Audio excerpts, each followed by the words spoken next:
Good evening and thank you for joining us for KREM 2 News at 11 tonight. I'm Mark Hanrahan. First up, we are tracking some breaking news out of North Spokane. That's where police, or deputies rather, are investigating a deadly shooting. Want to get straight to KREM 2's Kyle Simchuk at the scene tonight. Well, Spokane County Sheriff's Office says this shooting was domestic violence related. A father and son got into an argument. That son pulled out a gun and shot and killed his dad. The first call to 911 came in around 8 this evening. Deputies were on scene shortly and found that father dead inside a home near Wiley and Altamont, which is just blocks north of the Spokane city boundary. Arriving deputies immediately took the suspect into custody without incident. The sheriff's office is not releasing his name at this time, but told us he is being questioned. Major crimes detectives are on scene gathering evidence. They'll be asking a judge to sign a search warrant so they can enter the home and gather even more evidence. There are a lot of neighbors here. We saw deputies going door to door asking if they had any outdoor cameras that may provide any other clues. There's still a lot of deputies at the scene. Several roads are blocked off and will be for several hours as the investigation continues. And we're expecting even more information tomorrow, including the suspect's name and any possible charges. Reporting in Spokane County, Kyle Simchuk, KREM 2 News. Well, we came into tonight thinking the storyline of the Gonzaga game was going to be the final score, but a surprise guest was in the house. Former Zag and current Orlando Magic Jalen Suggs back in the kennel. His first time in front of a crowd in the kennel. Let's give it up.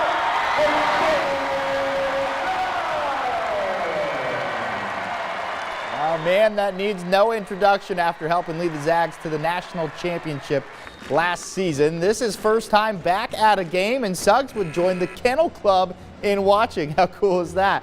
Of course, he played during the COVID season, so this was his first time at a game with fans at Gonzaga. Here's Suggs on the special night and Coach Few on having him back. It sucks I didn't get to experience him, and experience this atmosphere that's here tonight. That's here every night, to be honest. But, it is what it is. And to know that I can come back, to the warm welcome and the love that I did, it means the world, and it's just another reassurance, that I made the right choice. You forget he never got that. He never had that in his college career. He played in front of empty stands his entire career until we got a little bit at the NCAA tournament, but it was nothing like that. So special night. It was really, really cool. We could all get together and pull it off. A night to remember for sure. Cherry on top, Suggs was able to see a Gonzaga win. I'll get you all caught up on that game in sports. Mark, I'll send it back to you. All right, thank you very much. Well, WSU fell to Arizona tonight, 72-60 in Beasley. The Cougs put up a fight, but ultimately could not survive an Arizona run in the second half. That at one point put them up by 22 points.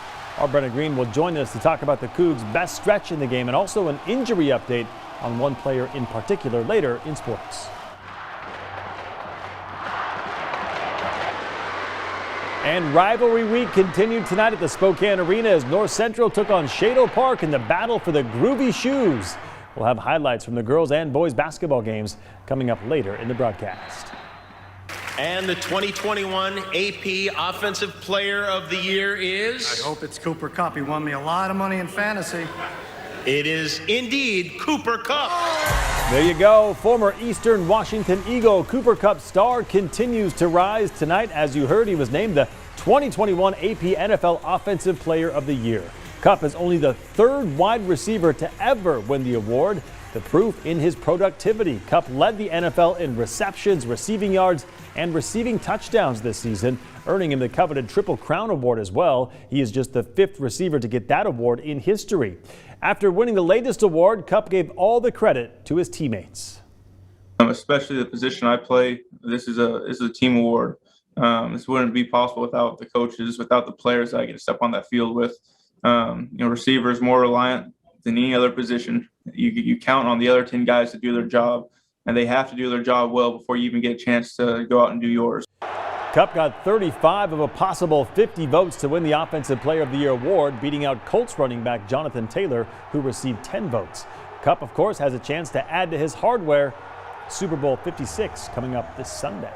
All right, let's talk weather. Our stretch of beautiful February weather continued today with more sunshine and near 50-degree temperatures. Let's get out to meteorologist Thomas Patrick in the Outdoor Weather Center tonight. And Thomas, does our nice weather continue into tomorrow and the weekend? Yeah, still in this boring but very nice weather pattern. Still a shade shy of 50 degrees here in Spokane, but had to wear the sunglasses from sunrise to sunset for today. Love to see that sunshine. Plenty of it in our forecast, but with mostly clear skies at the moment. That does mean our mornings are going to get a little bit cooler overall. We're also keeping an eye on a bit of dense fog near the Highway 395 corridor over Deer Park up to Chewelah and Colville. All seeing some foggy conditions along that stretch of highway. Otherwise, some pretty cool conditions. Again, clearer skies usually mean lower temperatures during the morning hours, so about 28 degrees waking up for tomorrow morning, but it also means we'll be well into the 40s and still have an outside chance at 50 degrees before we get to this weekend. We'll look at your extended forecast in a few moments. We'll talk to you then, Thomas. Thank you very much. Now to the Night Beat with a quick look at the day's top stories.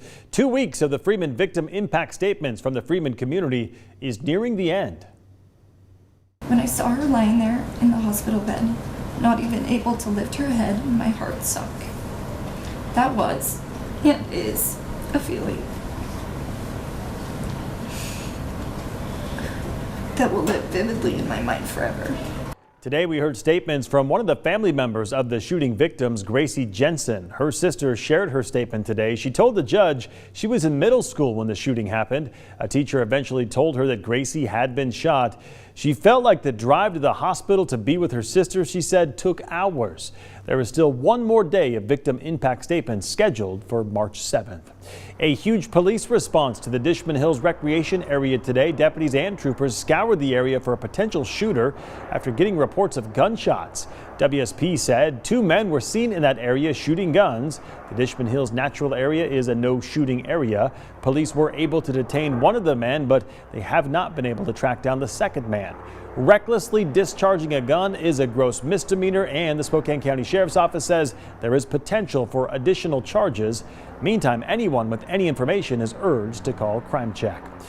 The Spokane Chiefs announced today the team's head coach has been fired. The team parted way with Adam Maglio. Assistant coach Ryan Smith will be the interim head coach for the rest of the season. The Chiefs president said it was time for a change based on how the season has been going. The Chiefs play again tomorrow night against the Portland Winterhawks at the Spokane Arena. And that was your Night Beat. To learn more about any of these stories, just text us the word night to 509-448-2000 and we'll send them directly to your phone. The Biden administration tonight working with their Canadian counterparts to resolve border blockages. The blockages started after growing frustration over the pandemic and the anger over mandates. Those protests have impacted our supply chain while blocking 3 main border crossings in Michigan, North Dakota, and in Montana. Taking a look at your national news tonight, a wildfire continues to burn in the Southern California city of Laguna Beach. The Emerald Fire has so far burned 145 acres. It's about 5% contained tonight. Officials went knocking on doors telling homeowners to leave their homes immediately. So far, no homes have been damaged by the Emerald Fire up to this point. All right, don't go to bed just yet. We continue our Boomtown series tonight with a story about a community teaming up to save an historic home in Coeur d'Alene. And later in the broadcast, we'll break down everything you need to know about tonight's Spirit game at the Spokane Arena and who took home the coveted prize of the Groovy Shoes. We are back in just 90 seconds.